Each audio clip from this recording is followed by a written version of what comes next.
I'm Michael Sheehan. And I am Ian Dilley. We are in San Giovanni Rotondo, the finishing town for Stage 6 of the 2019 Giro d'Italia, which you can, of course, watch live and on demand on FloBikes. San Giovanni is known for the Catholic saint Padre Pio, who apparently performed miracles. Its local delicacies, orecchiette alla cime de rapa, and, of course, the first major climb of the Giro d'Italia in Stage 6. But first, Stage 5. Let's get into it. Yeah, let's get into it. It started off a miserable day, one of those days that just nobody wants to really go to work, especially if that work involves riding your bike 3 hours across the Italian hillside. What looked like it was going to be a pretty explosive start on the climb out of Frescante ended up not really being so. A Bardiani rider attacked right out of the neutral, and that was pretty much that. About 2 minutes later, we had a lead group of 6 riders, including Giulio Ciccone, who decided he did not want to be there after the opening climb. He went back to the field. It was then down to 5 to slog it away in the rain and in the cold for the 140-kilometer stage. Yeah, Luis Verbeek of Sunweb was the last rider to be caught. And then we saw a mass gallop to the line. The stage was actually neutralized the first time under the finishing banner for the circuit in Terracina. We will get into our thoughts and feelings about the neutralization. But first, let's break down this sprint. It was kind of a crazy sprint because there was only like 30 guys going for it. Everybody else kind of just sat up when they came under the finishing banner. Yeah, we saw a very clear distinction in where everybody's priorities lie inside the peloton today. Anybody who has any GC hopes or hopes of protecting their GC leaders quickly exited the field with 9 kilometers to go when the GC cutoff time was made. Then that was really just left to the sprint trains to lead it out for their riders. We saw a nice treat of Israel Cycling Academy coming to the front with about 5 kilometers to go. I was actually going to give them a bit of a hard time yesterday because they do not seem too fussed about getting into the futile breakaways that their brethren in the pro-continental ranks make a living doing, but seeing them at least line up and try to go for a stage win, that was encouraging. They did not quite pull it off. It was, however, a very quick German who got the win. Yeah, it actually looked like Fernando Gaviria was going to finally bag a stage win at this year's Giro. But Pascal Ackermann made an incredible move, avoiding F2J rider for some reason, unknowingly, was pulling off to the right side of the field instead of the left. He had a moment. He definitely had a moment, got right in the way of the sprint. Ackermann, incredible bike handling skills, did not even touch his brakes, avoided crashing, stayed on Gaviria's wheel, and then powered around him with like 50 meters to the line. I mean, the power that Ackermann is displaying in this year's Giro, I don't see anyone taking the Ciclamino jersey away from him at this point. No, we are seeing the birth of a new Grand Tour sprinting star. This is absolutely incredible riding from Pascal Ackermann. I thought that Fernando Gaviria had that sprint completely locked up. He timed it to perfection, and seeing Ackermann be able to avoid that FDJ rider, stop his sprint, have to then accelerate back on Gaviria's wheel, that is the point when most sprinters would run out of gas. But he had another kick which allowed him to get around Gaviria in the closing meters. That was one of the most impressive displays of sprinting power that I've seen in a long time. And not only is Ackermann incredibly fast, he has a great personality. I had the pleasure of talking to him in the mix zone yesterday. He is full of enthusiasm and full of fun quotes. If you saw him crying during stage 2 of the Giro, his first win in his first ever Grand Tour, you know this guy is riding on pure emotion, and we certainly saw that after the finish, the way the team rallied around him, hugs for everyone. It means a lot that he's performing here, and yeah, he's a persona that, or the type of persona that we've been looking for in the sport for a while. He's definitely going to add to the fun that we have talking about bike racing every day. I am looking forward to seeing more of him. Let's get into the news. There has been some news that broke out today. First and foremost, really unfortunate news coming from Sunweb Tom Dumoulin.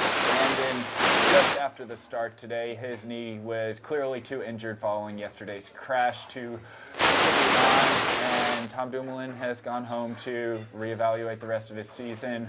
You know, condolences to Tom, and we look forward to seeing him at his next race.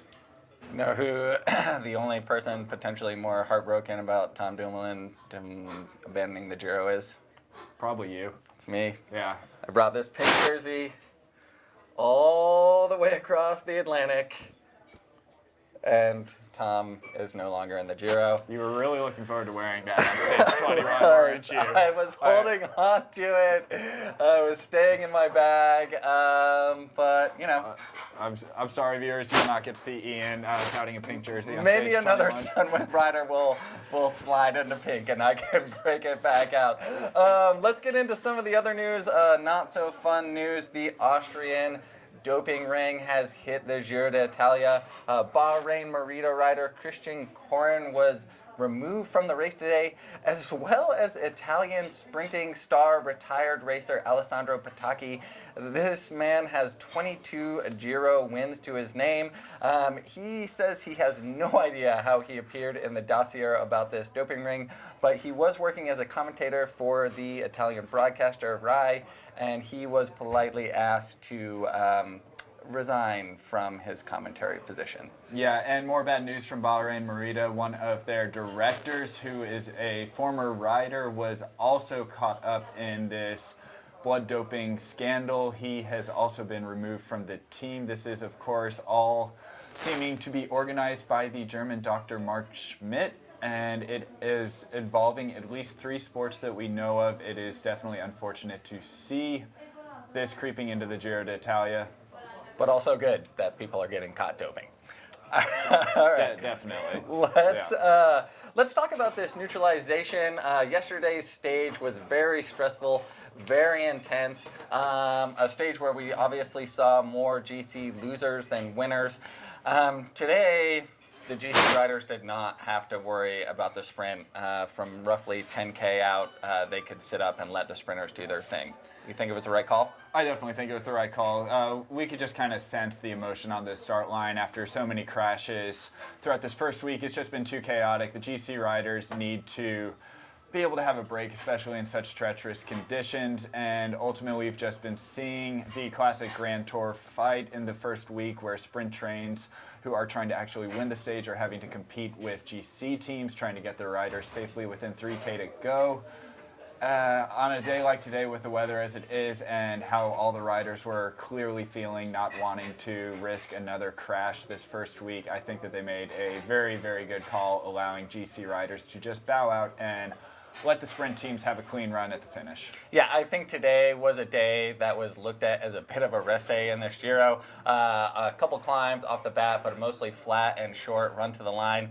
When the rain came down, nobody was looking forward to getting on their bikes, and there have been some epic stages during this first week of the Giro. Many stages over 230 kilometers, including tomorrow, the run from Cassino to San Giovanni Rotondo, where we are now.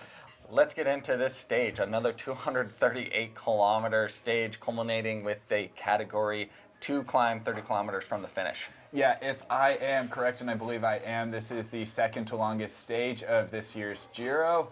And as Ian said, our first major categorized climb of the Tour lies right at the end. It is 15 kilometers long. From the top, it is another 18 kilometers to get to the finish in San Giovanni Rotondo. And it's not a brute of a climb. It's pretty steady. You're going to see gradients around 5 to 7% for the most of it. It kicks up to 9 at the absolute maximum, but it doesn't stay there for long.